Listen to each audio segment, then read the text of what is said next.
Irmãos, a paz do Senhor aí para todos, né? Bom dia, boa tarde, boa noite. Hoje o domingo está uma bênção aqui na instituição, já começamos cedo, né? Muitas atividades acontecendo e eu parei para meditar, né, na palavra de Deus, e Deus tem falado comigo a respeito, né, de uma palavra, e eu queria compartilhar com você essa palavra, porque se ela serviu para mim, com certeza vai servir para muitas pessoas aquilo que Deus falou comigo. Do que nós vamos falar agora, né, de uma forma bem resumida, aquilo que serve para você, guarde, né, aplique na sua vida. Aquilo que não serve, você entende que Deus não falou contigo, não tem problema nenhum, mas vai ser um pouco interessante, porque vai ser para um nível de conhecimento. Então aquilo que traz conhecimento não ocupa espaço, e nós vamos então falar um pouquinho, né, daquilo que Deus falou comigo, que vai ser uma bênção. No livro de Neemias, todos nós conhecemos bem já a história de Neemias, eu queria ler aqui rapidamente.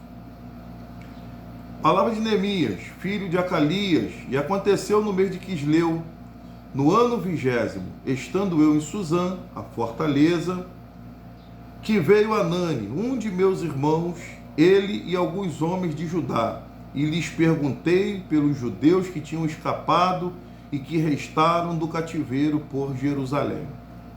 Queria só ler até aqui.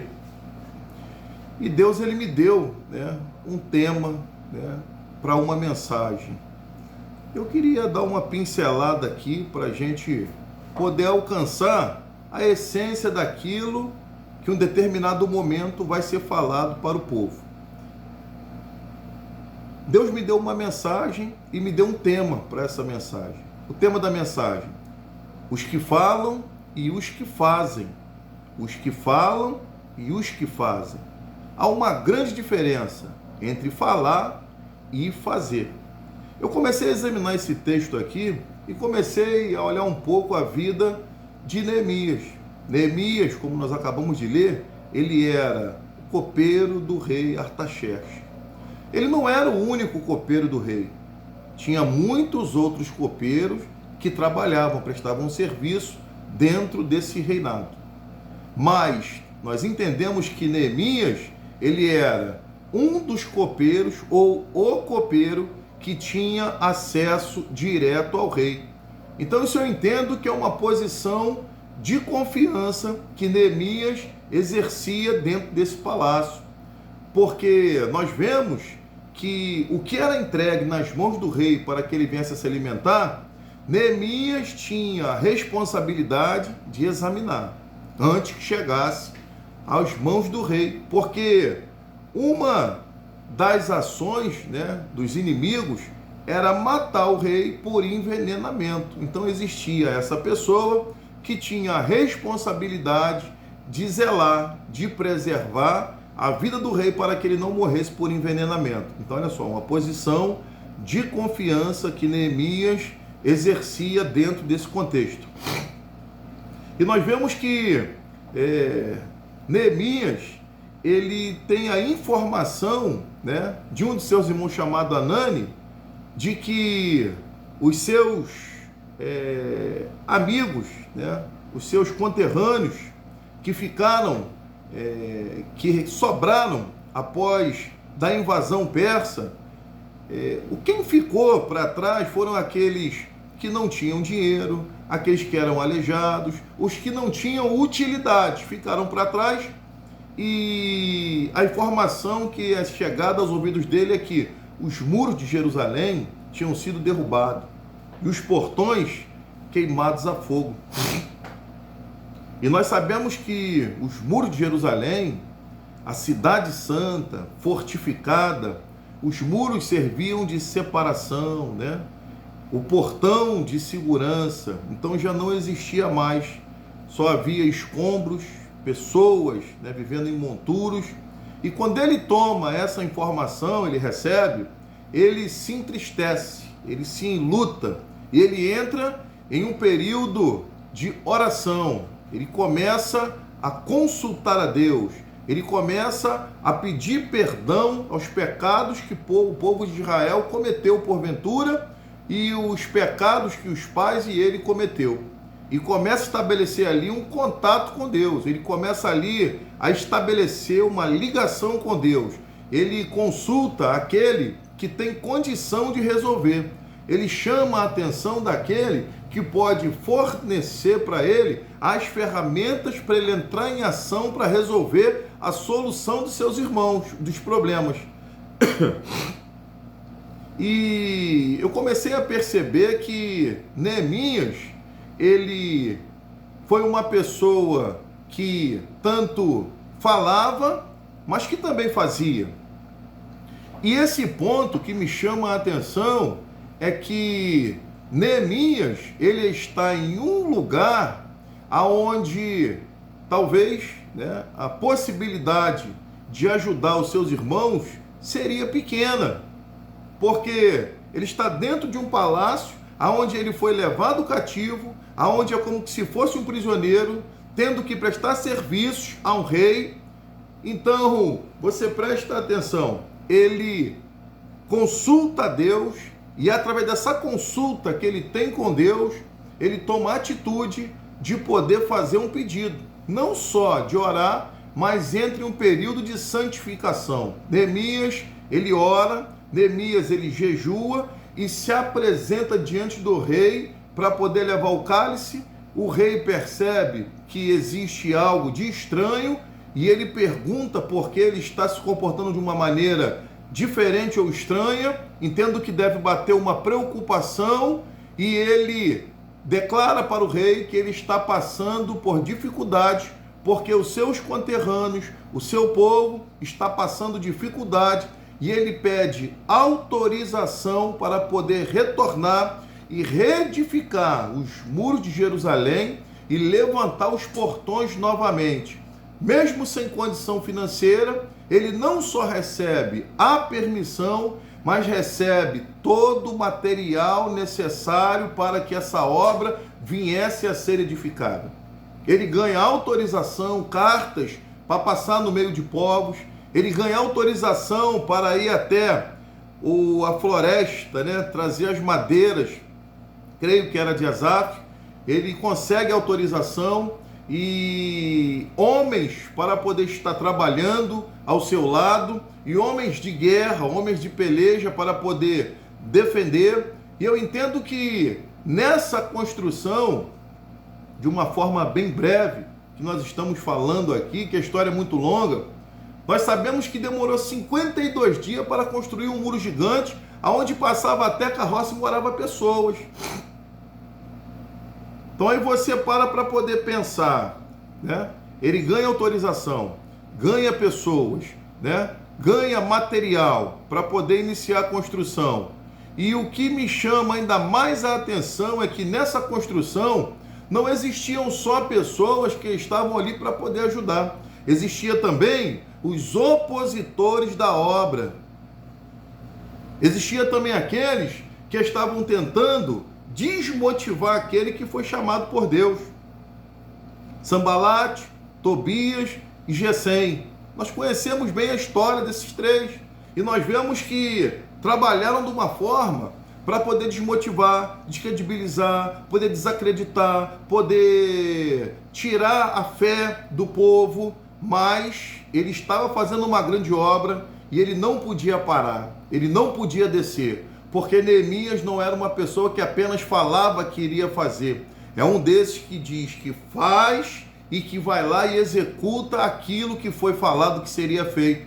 Então esse ponto me chama muita atenção, é que nem com essas pessoas que estavam ali tentando desmotivar Neemias de poder edificar aqueles muros, de trazer dignidade novamente ao povo, de poder restaurar a espiritualidade de novo daquele lugar, ele não parava, ele não desistia, porque ele acreditava no Deus verdadeiro de Jerusalém, de Israel, o Deus de todos nós. Então a diferença está aí entre aquele que ouve e aquele que faz. A diferença daquele que faz é que ele vai encontrar as dificuldades, ele vai encontrar tudo aquilo que vai tentar impedir ele de executar aquilo que ele falou que ia fazer, e a diferença é a resistência, a perseverança, é eu continuar acreditando, é a fé, é eu saber que eu vou fazer porque Deus mandou eu fazer, e se Deus mandou eu fazer, se eu vou fazer, eu tenho certeza que Ele vai poder me dar condição, que Ele vai poder me sustentar, que Ele vai tomar a frente da batalha e que Ele vai me honrar porque eu acreditei nele. Tudo que nós vamos fazer, existe um propósito. Às vezes, aquele que constrói, aquele que fala, aquele que faz, às vezes você não vai desfrutar daquilo que você está fazendo, mas você vai preparar o caminho para aqueles que estão vindo. Às vezes a melhor coisa, meu irmão, que vai acontecer na tua vida, não é você às vezes fazer a casa e entrar para descansar. Às vezes é você fazer a casa que é para uma pessoa que vai chegar a habitar, que vai precisar muito mais do que você, que ela não tem às vezes nem força para poder construir. Ela está doente, ela não consegue fazer, ela iria morar na rua, e você, como uma pessoa saudável, você constrói algo e de repente você não desfruta, e aquele que ia sofrer vai entrar e vai ter como ter uma dignidade de vida porque você foi uma ferramenta na mão de Deus. Então eu paro para poder fazer uma reflexão pessoal na nossa vida, é que existem muitas pessoas que estão falando que vão fazer, e quando começam a fazer, desistem por causa das dificuldades que encontram no meio do trajeto, no meio do percurso. Existem pessoas que falam: eu vou abrir um comércio, eu vou abrir um negócio, eu vou começar a comprar, eu vou começar a construir, eu vou terminar a minha faculdade, eu vou me formar, eu vou ser um advogado, eu vou ser um médico, eu vou ser um dentista, eu vou ser uma enfermeira, eu vou ser um biólogo, eu quero me formar. Mas só que quando você fala que quer, que vai, você não se transporta automaticamente para exercer a função que você criou na sua mente, o que você projetou. Se você quer se formar, existe um trajeto, existe um percurso a ser traçado que não vai ser fácil, porque nem todos conseguem. Se todos conseguissem, seria fácil demais, né? A oportunidade é para todos, a oportunidade é para todos, mas chegar lá é para poucos. É para poucos, porque dói, porque existe dedicação. Você tem que ir para a escola, você tem que se levantar cedo, você tem que se dedicar, você tem que estudar, você tem que comprar livros, você tem que passar na prova, você tem que deixar de sair, você tem que juntar dinheiro, você às vezes tem que deixar de comprar roupa para você, porque você tem um objetivo, você falou que vai fazer e você vai fazer. Então, quando você chega naquele ponto final, que você recebe ali o seu diploma de quando você conseguiu alcançar o seu objetivo, aí sim é a diferença dos que fazem, dos que falam e dos que fazem acontecer. Você conseguiu fazer aquilo que você projetou na sua mente. Aí você agora é um psicanalista, né? Você se formou, você estudou, você se capacitou para poder ajudar uma pessoa com essa saúde mental, emocional. Você está preparado. Você agora é um médico. Você estudou, né? Quanto que é uma faculdade de medicina? São quantos anos? São 8? Acho que são 8 anos, né? Tem a filha do nosso amigo aí, Gilmar, da nossa diretoria, doutora Karen. Deus abençoe a vida dela. Está quase terminando aí, ó. Vai ser uma bênção na nossa vida, vai ser uma bênção na vida do Clink. Uma jovem com toda a saúde. Tem o Mateus, neto do Gilmar, tem o seu genro, essa família abençoada, que um dia vai estar aqui de volta ao Brasil, formada. O Gilmar seria uma pessoa excelente para falar sobre os que falam e os que fazem.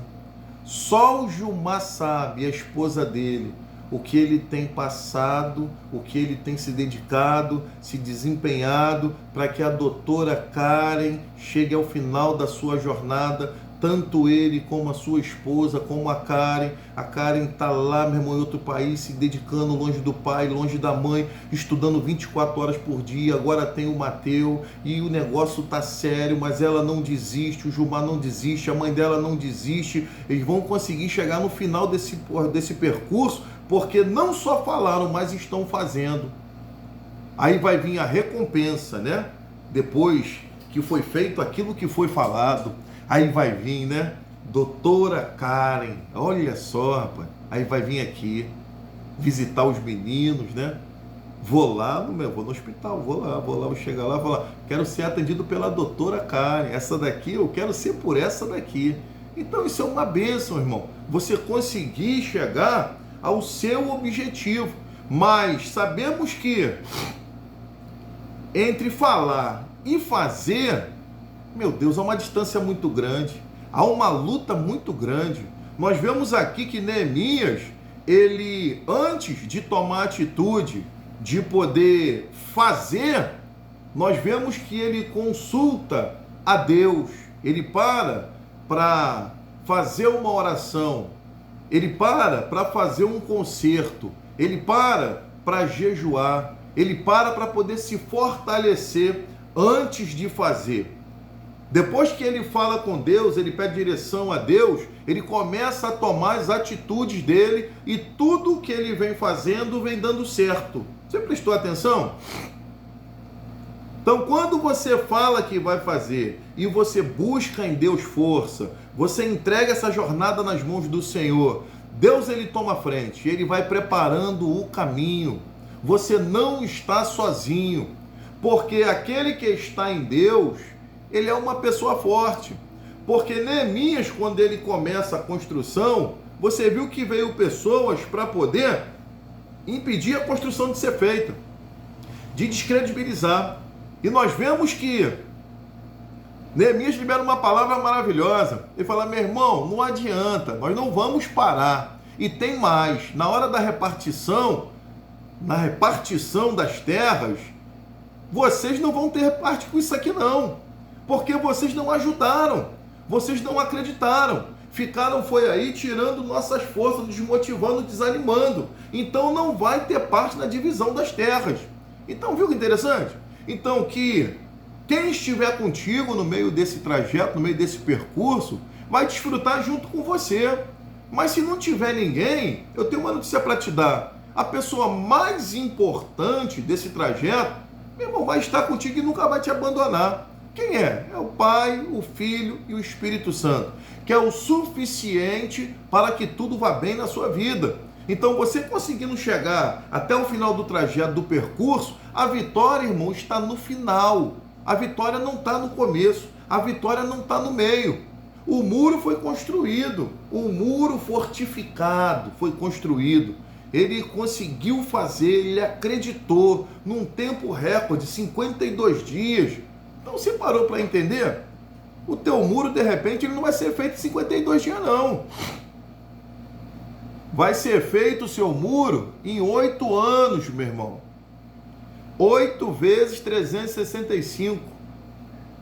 Já parou para pensar nisso? Quanto tempo de dedicação? Tem que ser valente, irmão. Tem que ser uma pessoa com foco, com propósito, meu irmão. Então aí você vê que existem pessoas que estão perdendo seu tempo de vida, seus anos de vida, porque tomaram escolhas erradas para a sua vida. Existem jovens que não quiseram ouvir a voz de Deus.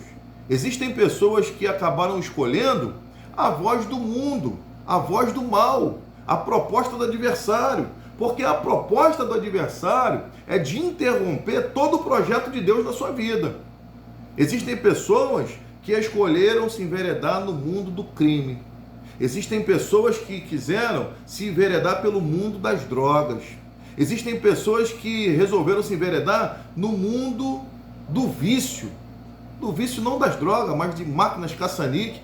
Pô, eu tô de um jeito, cara, hoje, na minha mente pensando sobre as pessoas que estão hoje incentivando pessoas a se envolverem nesses jogos aí de bet.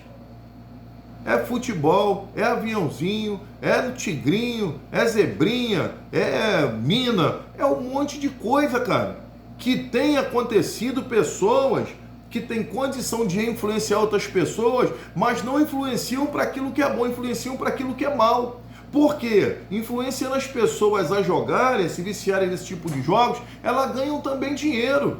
Então, fica contratado como influenciador digital, influenciador do diabo, cara. Porque a pessoa tá ali, ela tá se lixando pro meu filho, pro teu filho, pra Dona Maria, pro seu João. Quantas desgraças tem acontecido? Hoje não precisa ir para Las Vegas para poder jogar, não. Hoje você não precisa ir para dentro de um cassino escondido no centro da cidade, não. Hoje você não precisa entrar no botequim que está tudo trancado, cheio de maquininha funcionando lá, não. Hoje o mal está dentro do bolso da pessoa. Pessoas estão ficando pobres, porque no meio do percurso, onde eles escolheram fazer e não estão conseguindo, existem os manjares que são colocados. Existem as dificuldades, existem as provas. E o adversário tem conseguido usar pessoas para poder te impedir de conseguir aquilo que você tem planejado para a sua vida. Como é que a pessoa pode ter o caráter, cara, de usar a sua imagem, a sua fama, a sua reputação para poder viciar uma pessoa através de um meio de comunicação? Um jogador de futebol famoso se apresenta na televisão mandando: essa aqui é a bet boa, você tem que jogar aqui. Quantos jovens tem ele como espelho? E ele deixando ser usado para poder receber um dinheiro daquela empresa, e ele não quer saber quem é que vai entrar por aquele mundo. Sabe por quê? Ele fala assim: dane-se. O importante é eu e a minha família e o meu bolso. Já parou para pensar? A Bíblia fala que no final dos tempos o amor de muitos se esfriaria. Hoje é o que está acontecendo. Ninguém liga mais para ninguém, irmão.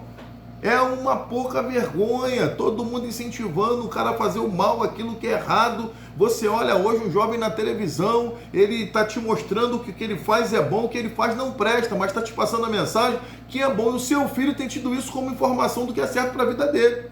Você se dedica e mostrar para ele: olha, meu filho, eu vou fazer o meu filho ser um mecânico. Você falou que vai fazer, né? A diferença dos que falam e dos que fazem. Você falou que o seu filho vai ser um mecânico. Seu filho vai ser um projetista. Seu filho vai ser um cientista. Seu filho vai ser um empresário. Você falou que ele vai ser. Então, se você falou, você vai começar a trabalhar para formar, né, o caráter, formar aquela pessoa para ser aquilo que você projetou para a vida dele. Mas no meio do caminho vão se apresentar os Sambalate, os Tobias e os Gesem. Vai se apresentar também o adversário, né? Quando Mateus capítulo 4, Jesus ele é levado ao deserto para ser tentado pelo diabo. Pô, cara, então você vê que vai sempre se apresentar alguém para tentar desviar o foco. Então, você se dedica para fazer que seu filho venha a ser aquilo que você projetou, você vai entrar para poder defender ele, para poder tirar tudo isso que não presta, e sempre orientando para que você consiga êxito nessa missão, que eu acredito que é a missão mais difícil de todas. É você conduzir o seu filho num bom caminho. É o projeto mais difícil de todos nós, cara. Você pode comprar um carro, uma moto, você pode fazer um monte de coisa, você pode abrir uma empresa, né, que você vai se dedicar, você deixa de comer, você guarda, você se dedica ao extremo, ou você consegue no final. E se você não conseguir, você ganha experiência e volta de novo. Mais uma vida, meu Deus do céu, cara, pô, essa aí não é fácil não. Quando você consegue mudar a vida de uma pessoa, eu entendo que é uma satisfação que não tem preço. É o que eu vivo aqui na instituição, né? É o que eu busco na minha família. Não tem preço, irmão. Você mudar a vida de uma pessoa é tremendo, né? Então nós temos que elevar essa boa reputação, essa boa imagem. Nós temos que ser influenciadores de pessoas boas. Então a diferença é dos que falam e dos que fazem. Só vai curtir o momento da vitória aqueles que fazem. Só falar não adianta, tem que fazer. Você fala que vai fazer, passa todo esse percurso, esse trajeto de dificuldade, e quando você chega a outra extremidade, você alcança êxito naquilo que você falou. E conseguir êxito naquilo que nós falamos também não tem preço. Então você que está falando aí que vai abrir a sua empresa, você que está falando que, meu sonho é ter um restaurante, eu trabalho como cozinheiro, eu sou um funcionário de uma empresa de reposição, eu trabalho sou mecânico, eu sou jardineiro, mas eu tenho o sonho de poder abrir um restaurante. Então, se você tem um sonho, né, e você fala assim, eu vou fazer, o que você tem que começar fazendo? Comprar cadeira, comprar mesa, comprar fogão, comprar prato. E tudo isso exige um esforço, né, muito maior, porque você vai deixar de passear em muitos lugares, você vai deixar de comprar muitas roupas, você vai deixar de curtir muita coisa para realizar um projeto que você falou que ia fazer, porque existe um propósito. Você quer abrir aquilo não porque você quer apenas abrir, você quer abrir ali aquela oficina, você quer abrir esse restaurante, você quer abrir a sua barbearia, porque você sabe que vai gerar tanto emprego como você vai aumentar a sua renda, vai te dar um conforto melhor.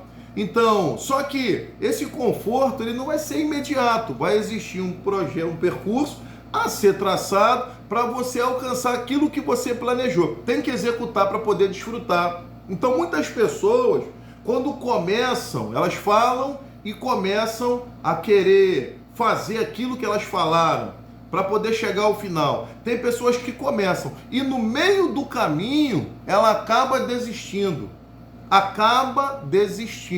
Ela acaba falando porque ela tem observado a dificuldade. Ela para escutar orientações de pessoas que abriram algo que como você vai abrir, que não deu certo e acaba te desmotivando, acaba te desanimando. E você acaba dando ouvidos ao adversário, a essa pessoa que não foi a lugar nenhum, que ouviu que a pessoa tal falou que o que você vai fazer não tem condição, e você acaba desistindo, e aí você não vai desfrutar daquilo que você planejou no início da trajetória.